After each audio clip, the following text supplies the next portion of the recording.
Короче, тот случай, когда настолько соскучилась уже и не хочется постить архивные видео с гор, что захотела снять видео живое, насколько это возможно. Хотя самочувствие мое оставляет желать лучшего. А может быть, безымянный поправит обстановку мою.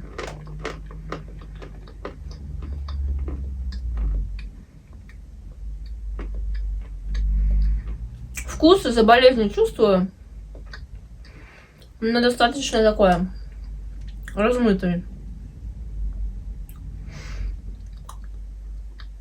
И глотать не так просто, потому что у него все ужасно болит и прям пульсирует. Я не знаю, что за заразу привез Игорь со свадьбы.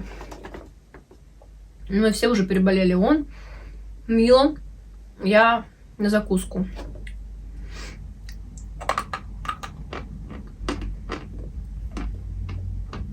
Сзади вас лампа кольцевая, чтобы света было больше. И она жутко просто нервирует, травмирует мою сетчатку глаза. Какой-то вирус подхватили мы, что очень больно смотреть на солнечный свет, на экран телефона. А поэтому 2 дня никому не отвечала, ни на заказы, ни на новые, ни на старые. Просто написали мы вчера под архивным видео, что мне действительно очень плохо. Надеюсь на ваше понимание, и дала себе эти там 2 денечка отлежаться. У меня, конечно, уже лучше, но вот это вот состояние глумное, оно сохранилось.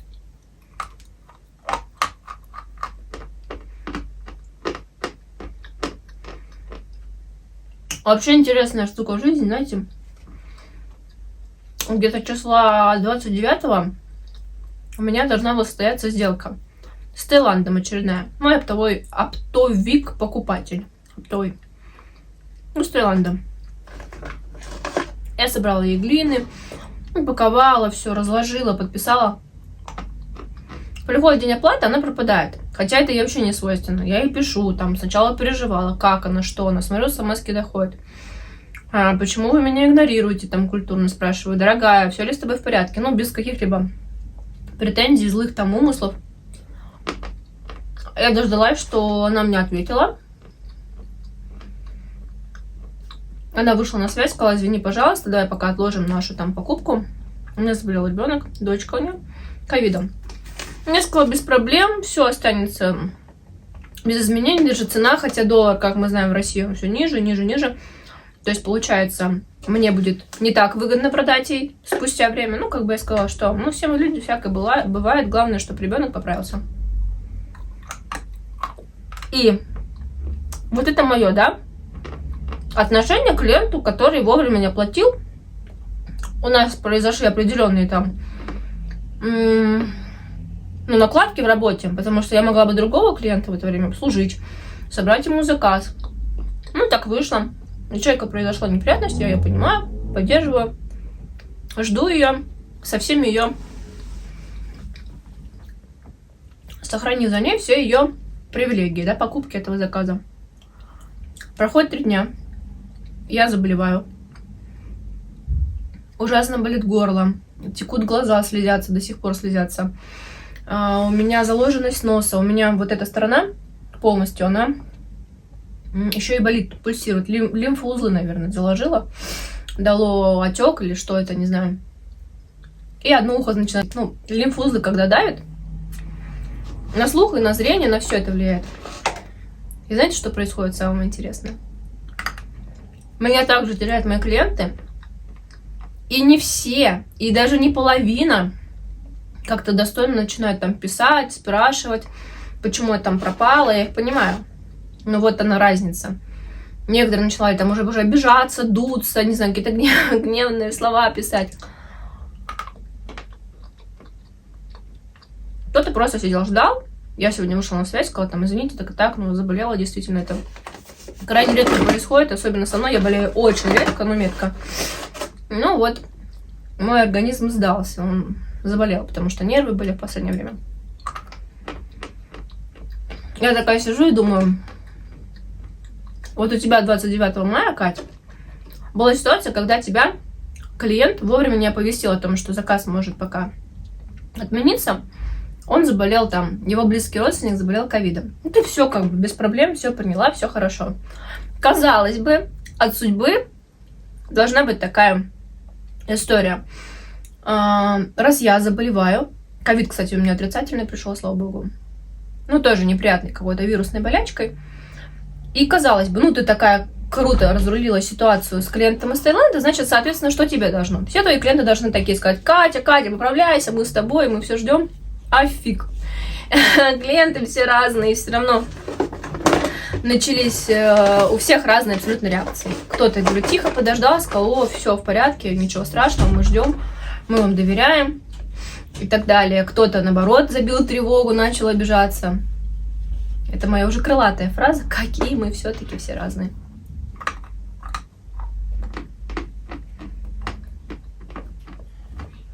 Сегодня, благодаря мужу, он всю ночь собирал заказы, мы отправили большую часть. Завтра утром уедет еще оставшиеся, поэтому не переживайте, ребят. У нас еще в стране, ну, как бы, кто-то, может быть, не знает, кто не говорит по-русски. Месяц май в России — это вообще одни сплошные праздники. Очень длительные выходные. И просто почта не работает. Не каждый день, как раньше. Поэтому здесь сроки немножко вырастают за счет того, что почта, она... Ну, блин, 6 дней точно выходная в разнобой. Не подряд 6, ну, специфика, короче, их приема посылок меняется. Поэтому об этом тоже нужно сказать.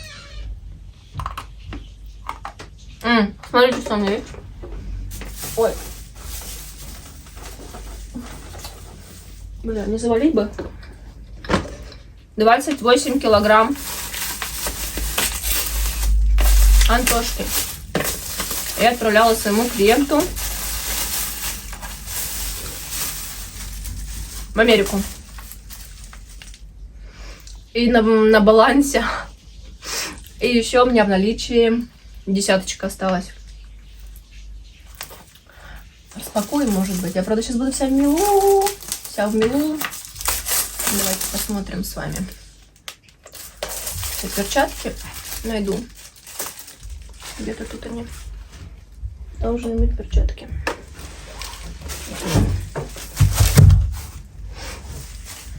Покажу вам сейчас, в каком состоянии. Интересно, ко мне даже пришли битые, не битые. Опа.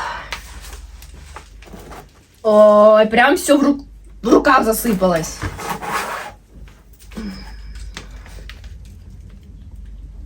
Класс. Вот это не класс было. Давайте посмотрим. Давайте посмотрим. О, целехенькие. Это не канцелярский мел. Мне многие иностранцы в силу там сложности понимания, да, translate через Google пишут school chalk, но чтобы он не был школьным. Я понимаю, что это они сломался, что они имеют в виду вот такие прессованные мелочки, которые в форме школьного мела, но это не школьный мел, это не школьный. Он похож действительно на школьный. Он вот такой прессованный. Блин, как его сложно доставать, слушайте. Зацепиться за него сложно. Он в форме школьного, но это пищи мелки. Тут прям даже написано по составу, по инструкции, что это... Так. Мел Антошка. Боже. На казахском написано, ребята, я не умею читать. Короче, изготовлен из натурального природного мела. Вот. В такой коробочке 2,5 килограмма вес. Кстати, что касаемо сертификации и вообще разговоров о том, что вот состав мела, да, как здесь опись есть, у меня тоже сегодня случилось достаточно такое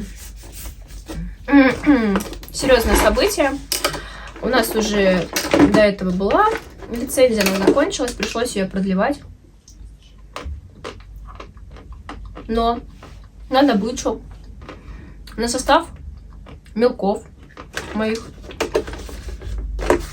У меня также есть лицензия, разрешение добычи из карьеров, где лично я добываю.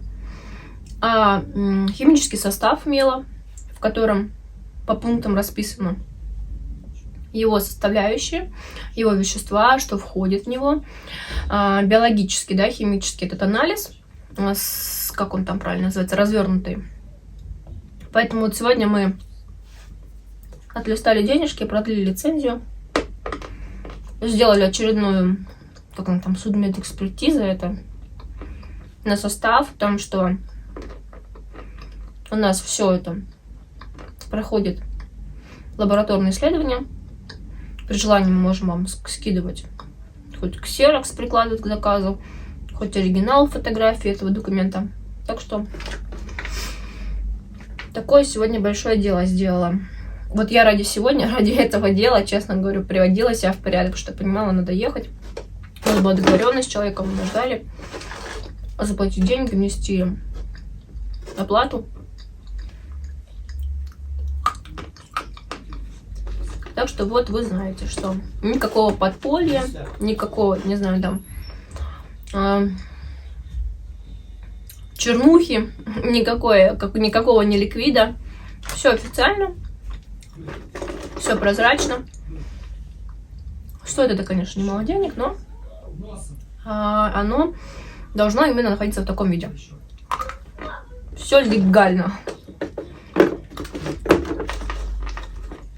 Потому что таможня еще 2 года назад начала задавать вопросы мне. Они уже видите, в каком количестве у меня летают заказы в Китай, в Канаду, в США. Оптовые в том числе и розница. И пришлось им все вот это к заказу мы, как правило, прикрепляем. Ну, на самом деле, несмотря на то, что как бы это действительно стоит весомых денег, когда ты работаешь вот так честно, открытую, у тебя все запротоколировано, все как надо. Ты как-то себя по-другому ощущаешь. Ощущаешь себя круто, ощущаешь себя совестным, побоюсь этого слова.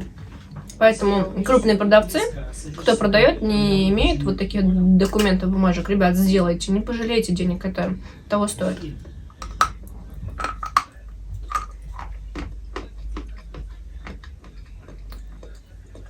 Так, они пришли, все, уже шум гам, я не могу уже сосредоточиться. Поэтому я очень рада, что сегодня мне уже лучше, я смогла поболтать с вами, погрызть в живом видео.